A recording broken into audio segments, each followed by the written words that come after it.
So, words. I think most of us have had that moment where we've said something to our child and immediately thought, I wish I hadn't said that.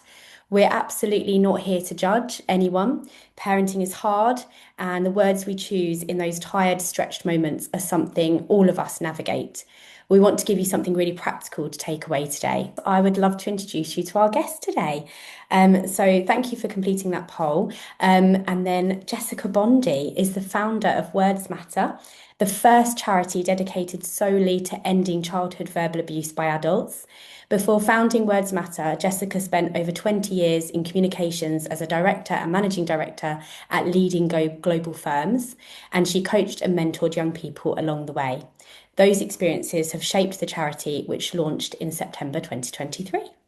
Today, she's going to talk to us about why the words we use with young children matter so much, what the research tells us, what childhood verbal abuse actually is, and the small everyday things we can all do to communicate in ways that help children feel safe, seen, and confident. I should mention we have two Jessicas here today. So I'm Jess, your host, and our guest is Jessica Bondy, so no one gets confused. And then without further ado, Jessica, over to you. Thank you so much. And thank you to all of you. Thank you to Jess, to Sarah, and to Claire for being such brilliant hosts, and to Babyzone. And thank you all for coming today. I'm going to share my screen. I'm also known as Jess, so I hope that doesn't cause confusion. But you've got the double whammy of two Jesses today. So bear with me. I'm just going to share my screen. So this session today is really on really to give you tips and advice on how to communicate with children so they thrive. And as Jess has so clearly articulated, we can all say things, but this is all about empowering and supporting you to help you really support your children in their mental health and well-being. And so before we start, this is a kind of funny subject, and it can bring a lot of different things up for people. So it's important when you things may that you may hear may make you reflect on how you were parented or how you were taught at school. They may make you think about your own parenting styles. So just be conscious of the things that come up for you, and make sure you take care of yourself in the process. And it's really important that you find the support you need to. So I'm just going to go through what we're going to cover today. So I'm going to tell you a little bit more about Words Matter. What is childhood verbal abuse by adults? We call it CVA for short. What's the impact? How to communicate with children in the early years. And as I want to give you lots of little tips and practical advice that you can kind of take away after the session today. And then also, it's so important, we can't solve this problem alone. So how can we work together when we're thinking about words and how we communicate so all children can thrive? So the charity was launched in 2023, and I'll tell you a little bit about a bit of a personal story. That I set it up as Jess has said. I spent years in communication, working for some very big businesses and brands, everybody from Cadbury to Unilever to British Airways to Samsung to you name it. I worked for them, and I set up my own agency. And then I also coached and mentored young people, really to help them realize their potential at three key stages when they were going to be springboarding into further education, if that's what they wanted to do, to launch themselves on the job market because there's so little provided for young people to help them get jobs, and then flourishing if they were in jobs, flourishing where they were or somewhere else. And then I went on this course that a friend had told me that I should do. This was a few years back, and it was all about women finding their voice and speaking up. And we'd be given a topic each week to talk about. So one week, it was a 6-week course, and we'd meet on Zoom, and there were about 7 or 8 of us. And we'd be given a topic. So one of the weeks was I believe, and you'd make notes and then you'd talk. Anyway, the penultimate week, the fifth or the sixth week, the topic was, if you're going to die in the next 6 months, what do you want your legacy to be? And I have to confess, sitting at my little desk where I am now, it wasn't something I'd ever thought about. So I made some notes, and when it was my turn to stand up, I did. And I said, if I'm going to die in the next 6 months, I don't want my legacy to be that I'm being a good aunt. I have a lot of nieces and nephews. I don't have kids myself. I didn't want it, and everybody always goes, Jess, you're just such a good aunt. I didn't want it to be that I was a comm specialist, even though I had a very good reputation in that area and had won lots of awards. And I didn't want it to be that I coached and mentored young people to realize their potential. in that moment, something came into me. It was almost like it sounds ridiculous, but a bit like a lightning bolt.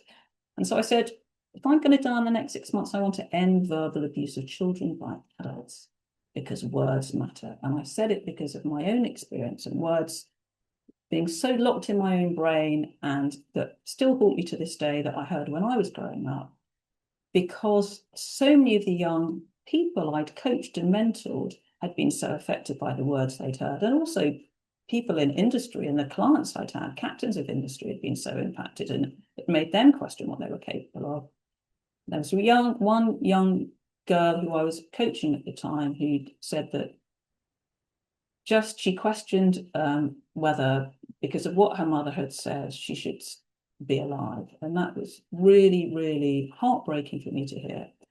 So having had my epiphany, I decided this is what I wanted to focus my time on. And when I looked at all the research, everything was incredibly compelling in terms of the impact. And I'll share some of that with you today. But so we launched, and we are, as Jess said, we're the first organisation anywhere in the world to focus on this issue. And we do three things. We do research on the scale and impact. We're all about raising awareness, get this issue put on the map through campaigns and providing resources and training, which I'll talk a bit about later. And it's collaborating with others because we can't do this alone. So it's working with organisations like Babyzone and lots of the other leading charities, experts, decision makers, people with lived experience, and decision makers to help deliver solutions. So the very important thing to me is everything we do and everything you'll hear today is based in evidence. And we commissioned a lot of the studies ourselves. And the first thing we did was a systematic review. And for those that don't know, it's where you look at all the published data on a particular subject. We were looking at childhood verbal abuse. It had never been done before. And that was published in what's known as a peer review journal, which goes through a rigorous process to make sure everything's correct. Then we did what's called a Delphi study, where you're trying to get consensus of opinion by going through talking to lots of different experts. And experts could be a parent. You're an expert as a parent. A carer is an expert. A teacher's an expert. So we talked to them. Then there was a huge, big study looking at childhood verbal abuse as an adverse childhood experience that was published. We did extensive research amongst parents, carers, and children. And that was both talking to people in groups as well as large numbers, over 1,000 of each. We've got a global advisory board of experts. I've now had probably 500 plus, if not 1,000 meetings. Everything we do is based on practice-based experience, on lived experience. And then we had the first international conference with WHO a couple of years ago. And we've also done some very recent papers. One was published in the Lancet, and we've got another one coming up next year. So I think the thing to reflect on is we were all children once upon a time. And I'm sure you can remember things that were said to you from your childhood about the words that were used, either to build you up or knock you down. So if you feel comfortable, you might want to share some in the chat, but if you don't, don't. But I think it's important to remember that we were all children once, and certainly when I talk about this, we can all remember things said to us when we were growing up. I remember things said to me by a teacher, being shamed in front of the class that I was hopeless at spelling, that I was a teacher I had called Miss Clapperton. We called her Miss Clapperton. She told me I was useless at sport, and I've never done sport since. And lots of other things that were both at home and at school that were pretty toxic. So when you think about the words that we say to children, it's important to remember why they matter so much for children. And I think when you're a child, when you're a young person, your brain is a bit like your brain is growing. When you're born, your brain is about 40% formed, and then all the rest of the growth happens in the early years and around the teenage years. And adults are trusted people. They're the first people that a young baby, a young child interacts with. And they're hugely significant in their lives. And we tend to believe what adults say because the way our brains function and the way they're evolved, we talk about concrete thinking. So what children in the early years feel about what is said is what they believe to be true. And then it's also important to remember the ages and stages of a child's development. You know, they're growing all the time, they're evolving all the time. And so this is also why the ages and stages of development are so important, because everybody achieves different things at different ages. And as I've talked about, you know, one doesn't start thinking about abstract ideas until really the teenage years, when something called the prefrontal cortex is forming, and you're kind of thinking about those abstract ideas and are able to make, you know, think about decision making and everything else. So, as I said, the message about that children receive are internalized, and it tells them what they are. So, if you're told you're stupid, you believe you are stupid. We are like a sponge.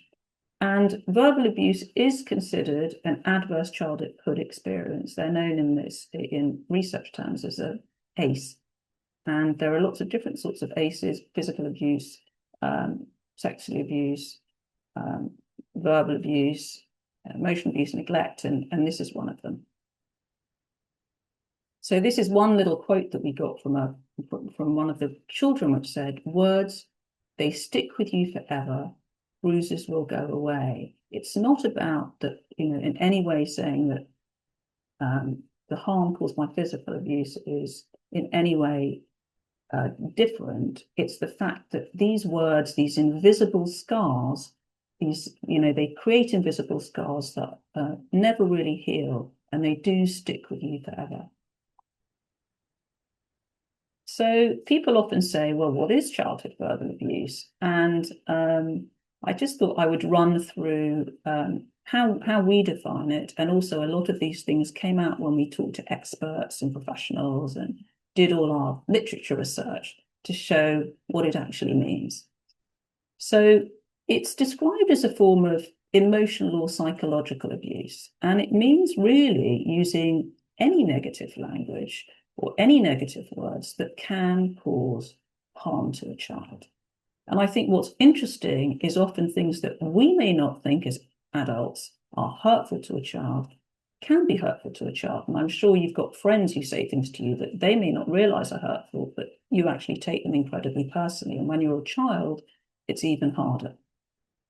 So it can take a number of different forms. It could be blaming, insulting, belittling, intimidating, demeaning, scolding, disrespecting, frightening, ridiculing, criticizing, you're no good at this, you're no good at that, name calling, or threatening a child.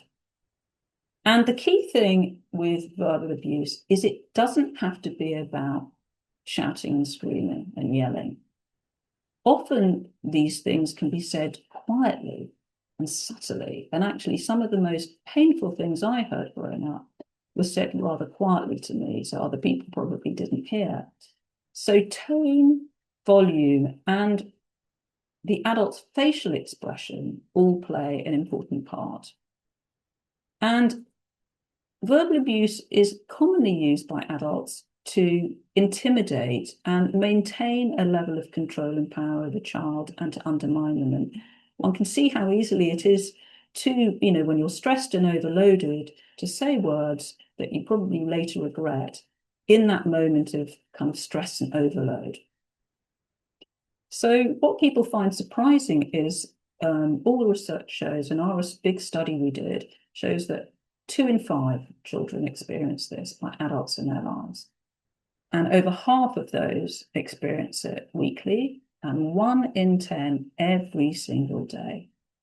And who's doing it? It's parents, it's carers, it's teachers, it's activity leaders and coaches. They're, I guess, the main sources. But what's interesting is there's a really long tail of other people that our research showed us that are doing it as well, whether it's a shopkeeper or a bus conductor, friends, parents, a neighbour. And the other thing that's interesting about this issue is that there are no socioeconomic or regional differences. So whether you're rich, poor, living in Scotland or anywhere else in the world, it is all pervasive. And that's something also to think about. And there are a number of risk factors, particularly amongst um, adults about why this may happen. Obviously, caregivers who are going through their own difficult times with addiction challenges. They may have their own mental health challenges. And often this issue can be multi-generational. So if you're a caregiver who you've experienced it yourself, often you can repeat patterns. And that's because you haven't really been able to, you know, get over what's happened to you. And often you're repeating patterns because you haven't learned the emotional regulation skills to be able to cope with them. And there's a huge lack of understanding about children and their children's development. So often, which is part of why we're doing this talk, is they don't really realize the impact the words can have because so much work hasn't been done in this area. And when you're under huge economic stress, the cost of living is, in crisis. And there's a lot of parenting stress. Being a parent or carer or a teacher is a very, very hard job to do.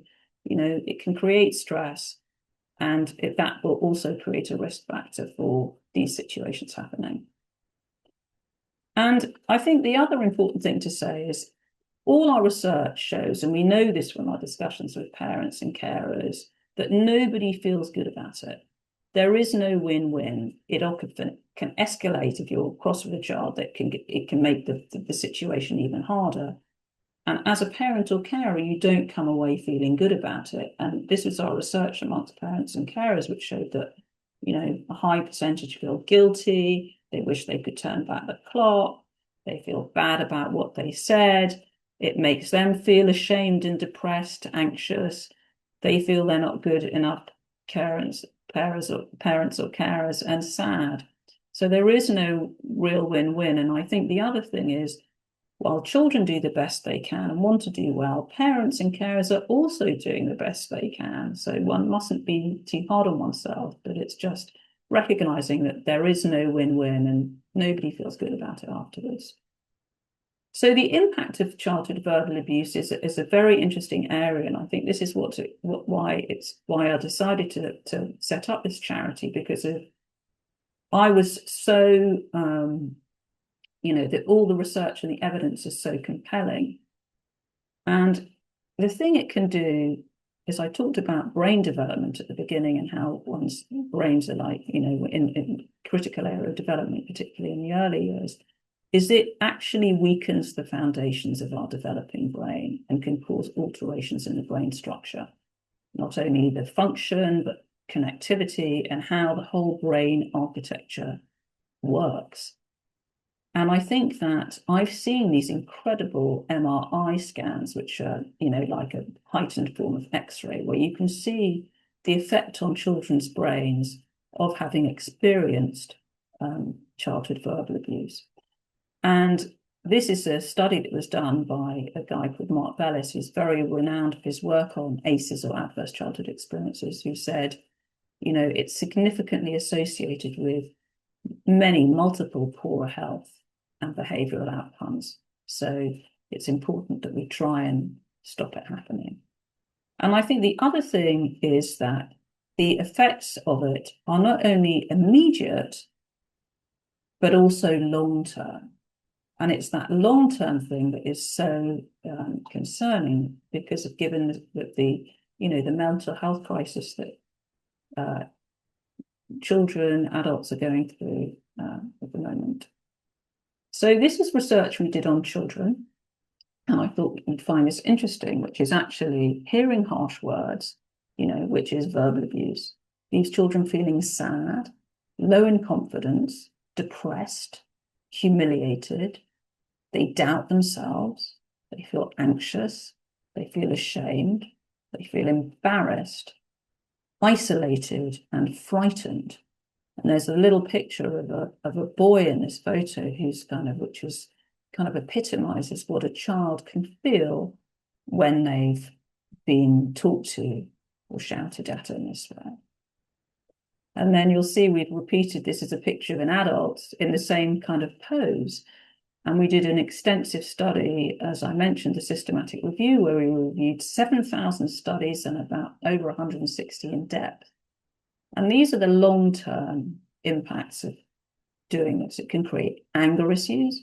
It can lead to depression, frustration, suicidality, revenge seeking, conduct disorders, difficulties in academic situations and learning difficulties, low self-control, low self-esteem, a whole different sorts of mental disorders, eating disorders, substance abuse, physical health issues. The anatomical the changes to the brain can be seen in adulthood. And then something else is often, as I mentioned, people that have experienced it can then go on to experience it themselves, or they can put themselves in situations where they are more vulnerable. So people who've experienced it can abuse others, but then they can be in a more vulnerable position. They're in relationships where they're sick, where they're experiencing the same sort of treatment. And this was a very big study that was done last year by this guy Bellis, who I've mentioned before. And it was done on 20,000 adults, which is a huge, huge landmark study. And that was in England and Wales. And it showed that verbal abuse can be just as harmful as physical abuse to adult mental health. And what's been interesting in recent years and generations is that while physical abuse has gone down and halved in recent generations, verbal abuse has gone up, and it's now the #1 form of childhood maltreatment.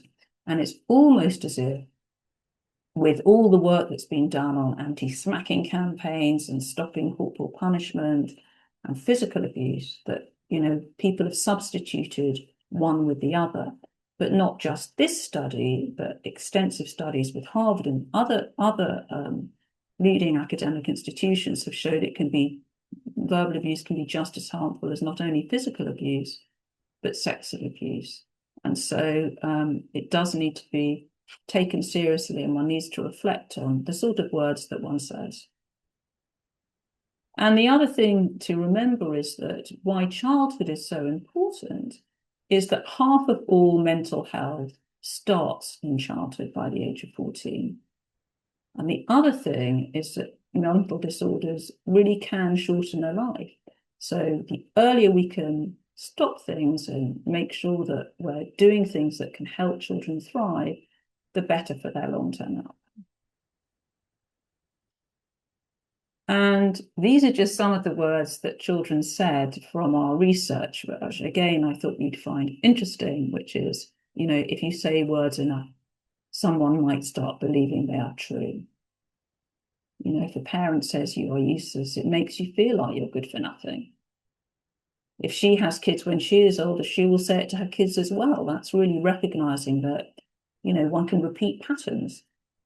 And if you don't feel encouraged, you're going to feel unsupported. But on the flip side, if you feel encouraged, you will feel supported. So it's always important. And a lot of our work, our overall message is, let's build children up, not knock them down. And what are the very small shifts in communication that you can make to help a child feel more confident, believe in themselves, and truly flourish? And these were voices of parents. These were the parents we spoke to, remembering things that were said to them. So when you used to get a certificate, even if you didn't get 100%, you'd get recognition for trying to do something well. That had a massive impact. So it's often you've got to recognize what people have put in, the effort they've put in. It's not just about results. And this was a guy in his 50s who we interviewed. He said that he remembers his own father. He had two sisters, and he remembers when he was growing up, his sisters were given personal comments about their physiques and how their bodies. And as a result of hearing this in their teenage years, they both are now in their 50s and suffer from eating disorders. And then another quote saying, I think I was quite loud when I was younger. I find myself saying things to my son that people would say to me, like, be quiet. And that's a kind of recognition that how history can repeat itself. And another one talks about comparison. And one of the things that's very hurtful to children is being compared to someone else. So comparison is something really try to avoid. And so I'm now going to go through some little tips we've got for how you can communicate with children. And first of all, because I know a lot of you are supporting children in the early years, I thought I would go through some of the key things that happen at the different stages to really help you. So when babies are 0 to 12 months, while they can't calm themselves, they feel emotions. So really the role of the parent or the carer is to help them feel comforted and settled. And that's where the adult plays such an important role on helping them regulate their own emotions. So if you're calm and gentle and supportive with your voice or your touch, it helps them feel calm and supported. And that's so, so important. And there's something that some of you may have heard of called serve and return communication, which is a bit like if you imagine a game of tennis where you're hitting a ball between each other. And that's when an adult kind of, when whatever the child's doing, whether they're smiling or giggling or moving their arms, you you kind of mimic them and you do things and they'll repeat it back. I'm sure you know from hide and seek or peepoo when peepoo when you're kind of hiding behind something and then the child does it and then they repeat that thing and it's really really helpful that kind of mirroring to help with brain connections and also help them learn and grow and it's something called serve and return and it's something to think about when you're mimicking, mirroring your child, which can be very, again, self-soothing, help them build them up and feel you're engaged and connected with them. So that's all these things are very important 0 to 12 months. When a toddler is 1 to 3 years, that's when they get to the stage of their first words and kind of naming things and following simple instructions. And there are two kind of areas of language that are important, one of which is when you are in receptive mode, when you're receiving the information, so you're understanding what is being said. And then there's when you expressive language, which is thoughts and feelings. So really, this is all about using very simple and clear phrases, such as things like, and naming the emotions. So you're saying things like, I can see you're upset. So that helps them connect to the language you're using with an emotion they're feeling. And the other thing that's important is trying to offer choices. If you don't want this, it's that. That also encourages better communication. And then the other thing that's important at this age is routines and repetition and play. And I remember one of my nieces when she was growing up, she used to love watching Thomas the Tank Engine. And she used to say, Thomas on, Thomas on. We had to watch it so many times, but that again was part of her learning what she felt comfortable with. So creating routines, having repetition and play, and really trying to be clear and simple in your phrases and sort of by naming emotions, you validate their feelings. And then when they're getting to kind of preschool age, it's when they're starting to have longer sentences. And there's lots of kind of questions like why. And I think the key thing with when there are questions asked is not shutting those down and dismissing those questions. It's kind of encouraging the questions. And I know it can be sometimes challenging when somebody asks you why several times, but it's really important that they feel validated and heard. It's also a period when they're starting to appreciate and think about, and when you're talking to them, imaginative stories. So it's about lots of descriptions, and particularly when you're storytelling or when you're talking about what you're doing yourself is what might happen next. So I'm now doing this and then I'm going to do that, or I'm just going to, I'm going to put the plate down and serve you lunch and then I'm going to go and do something else. So it's really about supporting everyday conversations and what's called create a language rich environment, which is really trying to use all opportunities to talk, which may seem unnatural, but explain what you're doing. And that will help them learn words and will also, again, help with brain connections and helping them develop and grow. Play is really important at this stage. And then there's another really important word, which is the word yet. And we call it the power of yet. And it's when children are trying to do something, and if you say you can't do it or whatever, the key thing is whatever they're trying to do, they can't do it yet. And even if we think about how we talk to ourselves, when we're trying to do something, if we put the word yet in there, it would make us feel so much better. You haven't managed to perfect how you're going to do a sit-up yet. Makes everything much better and more positive. So it's remembering to include the word yet, which gives them encouragement and hope that what they're doing is possible. And this is true at any age, particularly around sport or writing or studying or results or anything. Just remember to insert the word yet. You're not there yet, but you can get there.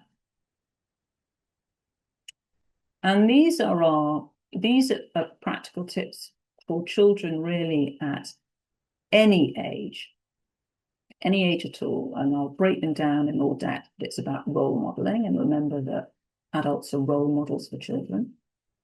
It's about setting expectations that are realistic for their age and stage. It's about focusing on the positives. It's the importance of taking a breath and stopping and thinking before you speak, and then repair. So if we take each one in turn, I think that adults, whether it's a teacher, a parent, a carer, is a role model for a child. And, how we communicate with them teaches them not only how to communicate with others, but also themselves. So it's really important to be calm, kind, and respectful.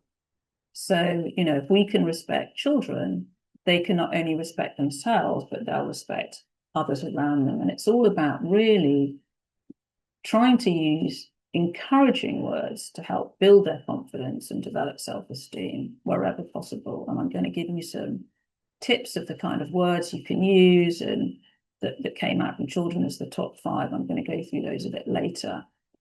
And those, even if you just include one of those words and try include one a day, one a week, it will really help how a child feels about themselves. And the other thing is with children, young children in particular, is when you're talking to them, role model giving them your full attention. Put down the phone, turn off the telly, and give them your full attention, because again, this shows that you're engaging with them, that they matter, that they're important, that you value them, and try not to interrupt. Again, don't diminish what they're saying, try not to interrupt and listen to them. We all, at the end of the day, whether they're an adult or a child, we all want to be seen and heard for who we are. And I think the key message here is, if this wasn't your experience, we can all break the cycle. We can break the cycle. And this was a little quote from a child saying, if she has kids when she is older, she will say it to her kids as well. And that's just a repeat of saying that, we need to remember that what we do, that will be learned by the child, and they'll feel they can go on doing it. So that's role modeling, remembering you're a role model. The next one is about setting very clear expectations. And I think the key thing here is children really want to do well if they can. Nobody wants to be told off. They're not intentionally doing things badly. And often it's about understanding the language that's right for their age and stage of development and what they're actually capable of doing.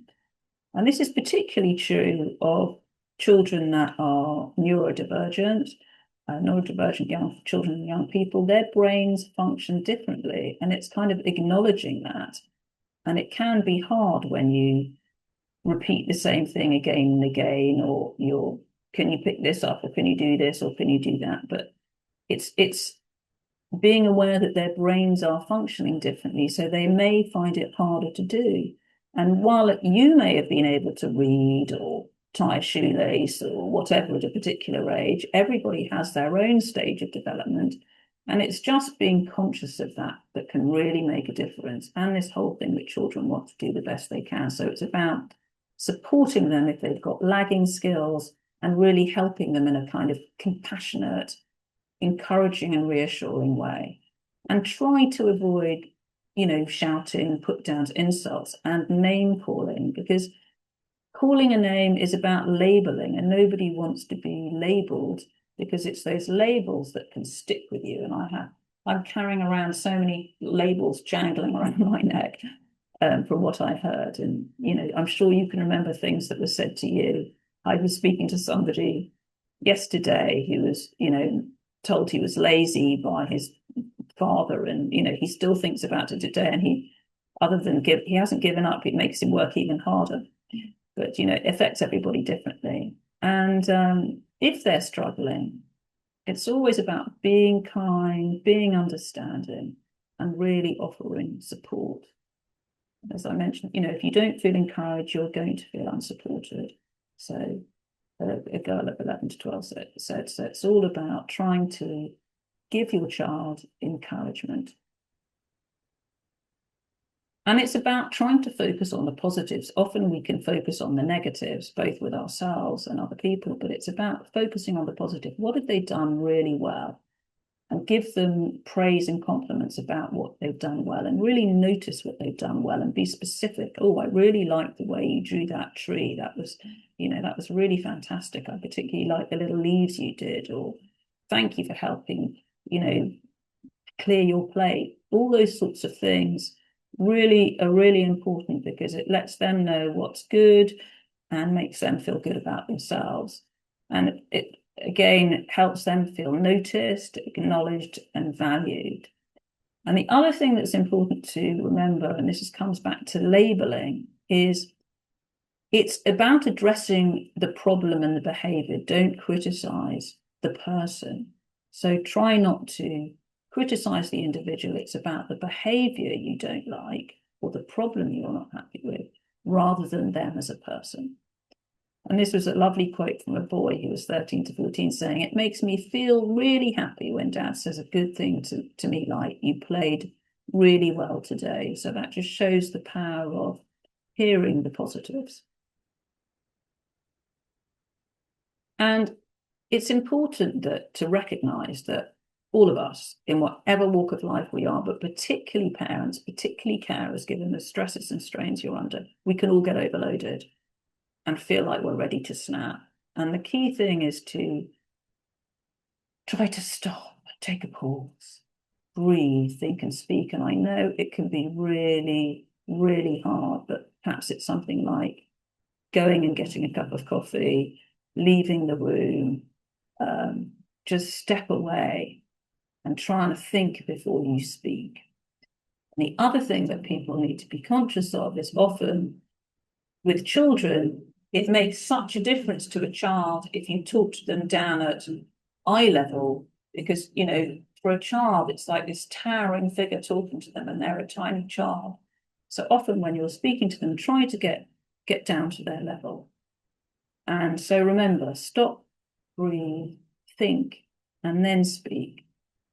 And this is a quote saying, "I know my mum's really busy at work. She can get tired, but sometimes I just wish she'd stop and think about what's going on for me." And it's just taking that moment to think what's going on. And then finally, on these tips, is about the importance of repair and saying sorry. And really, it's about, it is never too late to put things right. If you can, say it in the moment when you've said something that you may later regret or realize you've snapped. But, if it's later in the day, the next day, the apology is what's important, because it shows them that you've recognized your own behavior. It also role models for them a critical skill that, we can all get things wrong, and the importance of an apology. And I think it gives you also the opportunity to really talk about how they're feeling and try and make a fresh start together. So this is a really, really important message. And there's a term which says, once you rupture a relationship, repair. And so it's really important to try and repair that relationship. And it's never, never too late. And This is a boy saying, I don't think it's okay, but apologizing makes it better, to at least acknowledge when what they've done is bad. So I think that acknowledgement, and I, as you know, speak to hundreds of different people, and a lot of people write into the charity and they're saying, gosh, I wish I just had an apology from my parents. I'm still waiting. I wish I'm a 65-year-old guy, and I wish my mother had apologized. It would have made such a difference. So, an apology can really change a child's experience. So I mentioned that I was going to talk to you about what are the most hurtful and helpful words for children. And this is the results of the study we did on over 1,000 children. We asked them not only if they experienced it, but what they found were the most hurtful and helpful words and how it made them feel. So these are the most hurtful and upsetting words and phrases for children. You're useless. You're stupid. You can't do anything right. You're worthless. I'm ashamed of you. And these make children feel sad, low in confidence, depressed, humiliated, doubting themselves, anxious, ashamed, embarrassed, lonely, blamed, isolated, guilty, and frightened. And, as parents, carers, as adults around children, none of us wants a child to feel like this. You want to build them up, not knock them down. So it just shows the impact of those words. But most importantly, it shows, this research showed the real power of positive reinforcement. And these to children are the 5 most helpful and encouraging words. I'm proud of you. You can do it. I believe in you. I'm here for you. It's okay to make mistakes. You can learn from them. And you can see that these are all about acknowledging the child, seeing them for who they are, believing in them.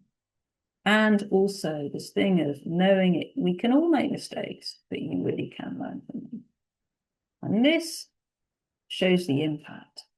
This leaves children feeling encouraged, happy, good about themselves, liked and loved, confident. They feel proud of themselves. They believe in themselves. They feel calm or relaxed. I particularly like the last one. By saying lovely things to children, they feel clever.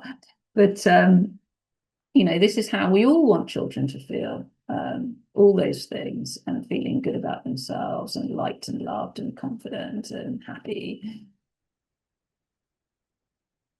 So these are just to, we're heading towards the end, but I just wanted to give you some practical tips for everyday solutions. And I've just put together 3 different scenarios and what to try and avoid saying, what to try instead, and why this helps. So when a child is upset, overwhelmed, or frustrated, and that's a little picture of a boy feeling that way, try and avoid saying, stop crying, that's nothing to be upset about. Because, the child feels the way they feel. So then it's about, as I said earlier, it's about trying to name what they may be feeling. So I can see this feels really hard right now. And then try instead, or something reassuring, I'm here. Let's take a moment so you can tell me about what is going on for you. This is really about, acknowledging their feelings, showing them that you understand them, which also helps them feel safe enough to settle and self-soothe. So it's about acknowledgement and, really seeing them and hearing them. And then this is about when a behavior needs to be guided. And all children do need boundaries. And, it's important that, behavior does need guidance. So we found this, there's this lovely little picture of obviously a child's gone quite wild with some flour or something or some icing sugar. And the things to avoid saying is, you're so naughty, stop being silly, because this, as I mentioned before, is about labeling. And if you tell a child they're naughty, they will believe they are naughty, and that will stick with them. So again, it's about reflecting what you're seeing. So I can see you're angry. How can I help?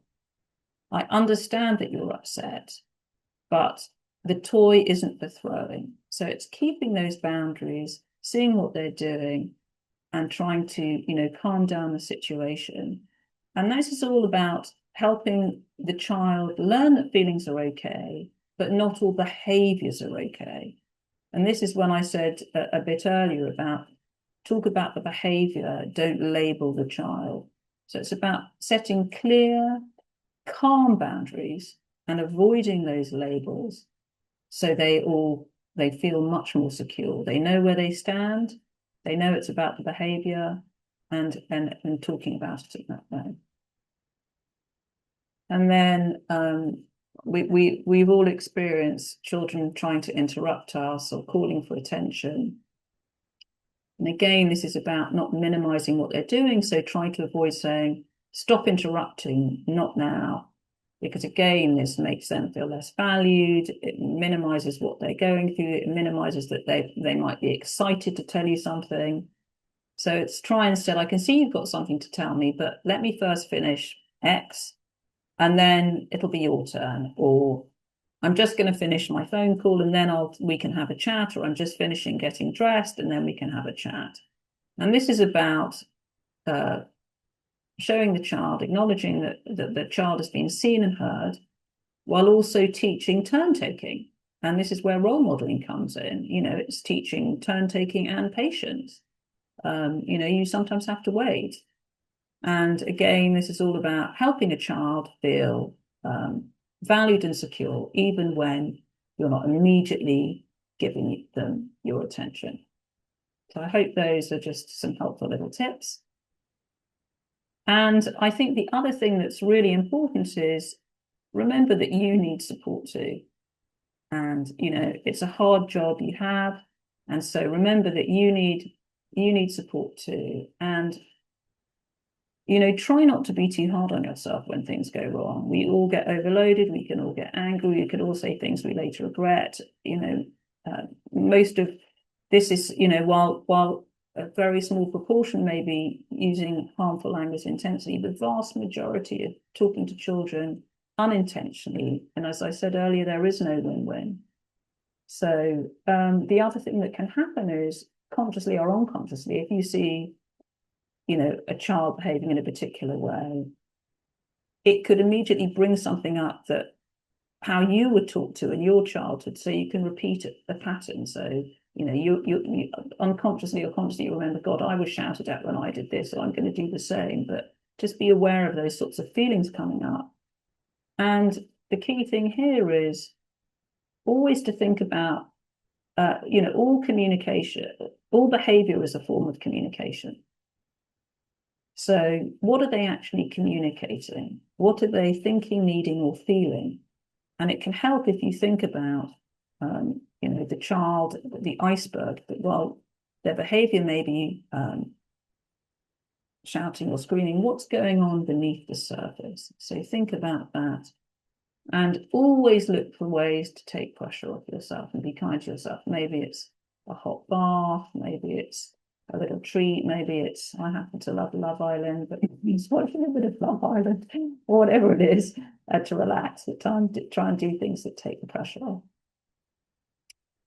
So how to recognize the signs. And while these signs are often associated with other forms of other things and other forms of maltreatment, it's worth just remembering these for those of you that work in, with other children and see what's going on, just to be aware of some of these things as the signs of that they may be verbally abused, or they may be experiencing this in school or from other people in their lives, which is they can be avoidant, they cannot want to go a particular environment or place where it may be happening, they can be withdrawn, they can lack confidence, they can be more anxious.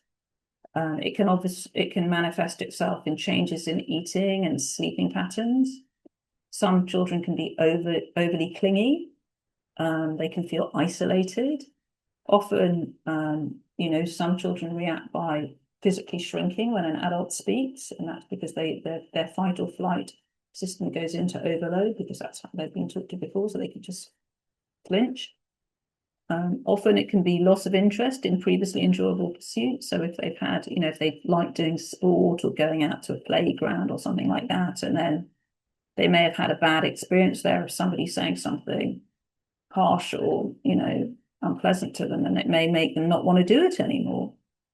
Aches and pains is a common thing with muscle tension. So there was a little girl whose mother I remember talking to who said, my daughter started developing tummy aches and she doesn't want to go to school. And I said, you need to kind of think about what might be going on behind that. What's the tummy ache about? And sit down with her calmly and trying to find out what's really going on with her, rather than being kind of irritated and annoyed that she's constantly having tummy aches and not wanting to go to school. And it transpired that a teacher had been singling her out, and that's why she didn't want to go to school. And the teacher hadn't been saying very nice things to her. So that's something to be aware of. It's often with young children, their physical aches and pains are related to something else that's going on in their life. And another area is when you notice the child is using language that doesn't really fit with their age or stage in life, which is often because they can have heard that language used themselves, to them, around them. So these are just some of the signs to think about.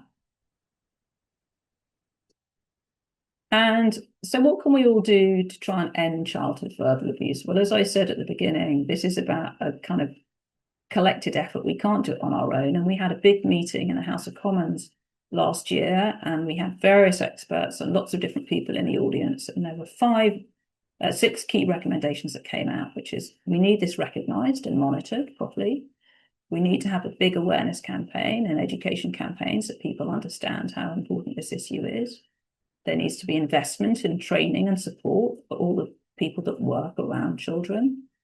It's about taking a trauma-informed approach, realizing that, this is about a whole system and that this has got to be trauma-linked, and that we need to ensure that positive communication is adopted in the training of schools and teachers, and we're doing a lot increasingly with schools. And then big investment. There's been growing investment in organizations like Babyzone to really invest in the early years and show how important language is and how we communicate with children and young people is to give them the best start in life. And this is one quote from one of the many experts we work with, which is that verbal abuse of children by adults, his name's Professor Peter Fonagy, and he's actually doing the big government inquiry around mental health at the moment. He says verbal abuse of children by adults is one of the most significant modifiable causes of lifelong mental health. Tackling it gives us a really powerful lever to prevent mental health disorders, and it's an enormous cost to both the UK and world economy. So just by changing the way we speak to children can have such a dramatic impact on their mental health and well-being. And to help you, and I don't know if any of you've got a phone handle, we've done this e-learning course, which is totally free. You just have to if you search Words Matter on FutureLearn, you can take a look. It's got all these experts. It's packed with practical advice. It's got this lovely boy who I'll show, a young boy at the end. We've done a video with him, but he does a little roundup, so from the child's perspective. And it's got interactive learning, so you can comment, and there are lots of different people, all different ages, all different stages of parenting, teachers. So do take a look. It's totally free. It's 3 weeks, and I think you'd really enjoy it. The feedback has been fantastic. We've had some amazing feedback, 5-star reviews. We only launched it in January, and almost 6,000 people have done it already. And then a couple of months ago, we launched a new resource. We have a lot of resources on our website, which are totally free. You just go to Words Matter, download them, and this was done specifically around communicating with children in the early years. And we did it with an organization called Norland, which is, leaders in early years, and they've just become the Early Years University. And you may have heard, some of you, about Norland nannies, but talks about a lot of the things I've talked about before, like serve and return and the power of yet and all these things that I've discussed. But it's a helpful little resource over a number of pages. And then I just wanted to finish by showing you a little video which we shared last summer, which kind of summarizes everything about why this is so important. I'm sure you remember things said to you when you were young that stopped you in your tracks, that hurt you, that really stung. No doubt there were words that would swirl around your head, and you have never forgotten some things that were said. You never shut up. You're stupid. You're lazy. You'll never be anything. Stop being such a baby. Words matter when you're a child like me, and adults hold the ultimate responsibility. It's the unkindness and the negatives that stick with you that can determine your self-belief and your confidence too. Children listen to you and will believe what you say. Words shape our future in the most powerful way. As grown-ups, we need you to build our children up, to praise and encourage, to fill our cup. So if you're overloaded and you feel ready to snap, please just try to take a moment and step back. Choose your words carefully. The science is plain. The effect on children can leave a lifelong pain. Words matter. Stop, breathe, and think before you speak. Let's work together so children can reach their peak. So that's that lovely little boy who's finished our little video. And then this is just to finish up with, if you'd like to follow us or on any of our social channels or go and find us, please do. And I'm really happy to answer any questions.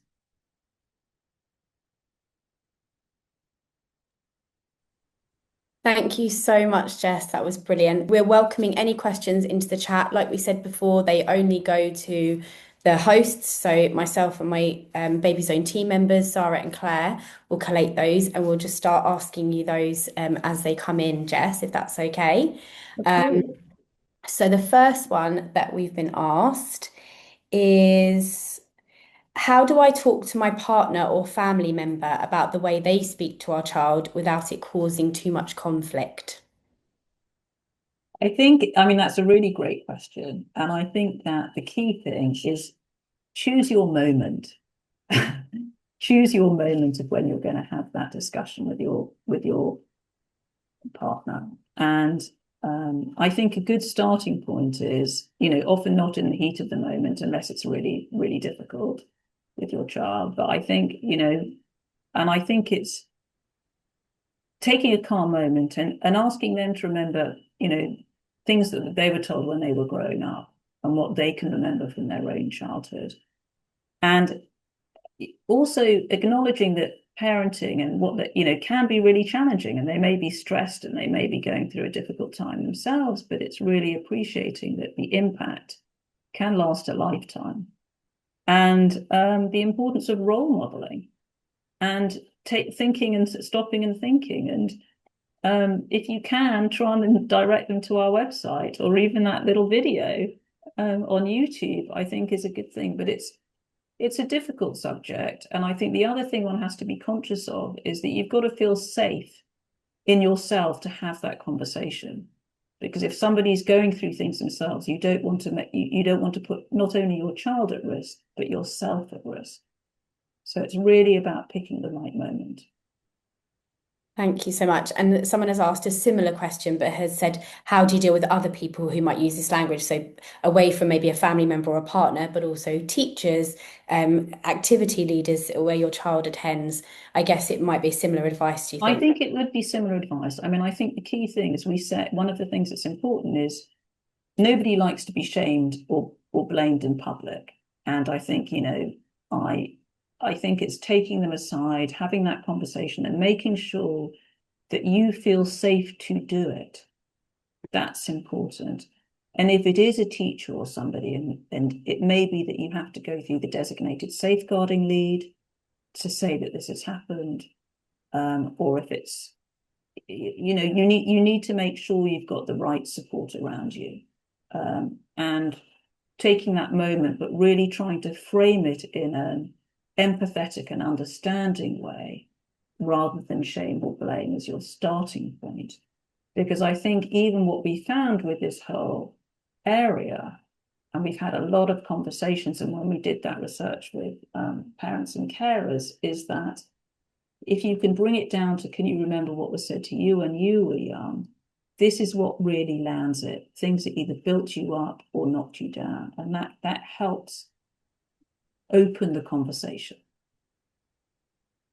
Thank you. Another question we've had in, my child is going through a really difficult phase. How do I stay calm and kind when I am completely exhausted? Gosh, I think that can be very hard and very challenging.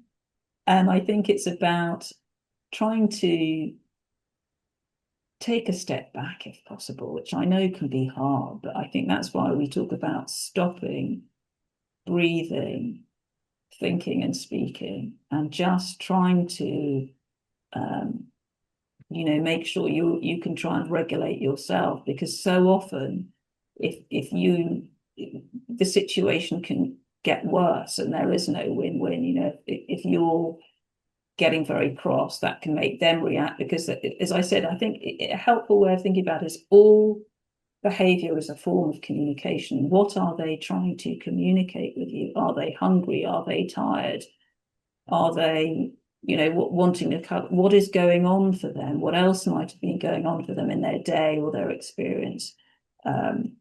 It can be very, very hard. We've got some fantastic books to read. There's a brilliant book written by one of our advisory board called The Explosive Child. And it gives lots of lots of tips, as long as we've got on our website. But I think it's as I said also, is kids really do well if they can. They really do. And often how they're behaving is a form of communication of something that isn't quite right. Thank you so much. Um, I'm going to have to draw us to a close because we're just over time, but thank you so much to Jess. It's been an absolute pleasure having you, and I know that our families will have gained so much from this webinar. Thank you again to everyone who's joined us today, whether you're a regular Babyzone family that we see in a Babyzone hub, or this is your very first time with us. We're so glad you came. Take care of yourselves, and we'll see you all very soon. Thank you so much. Take care. Thank you.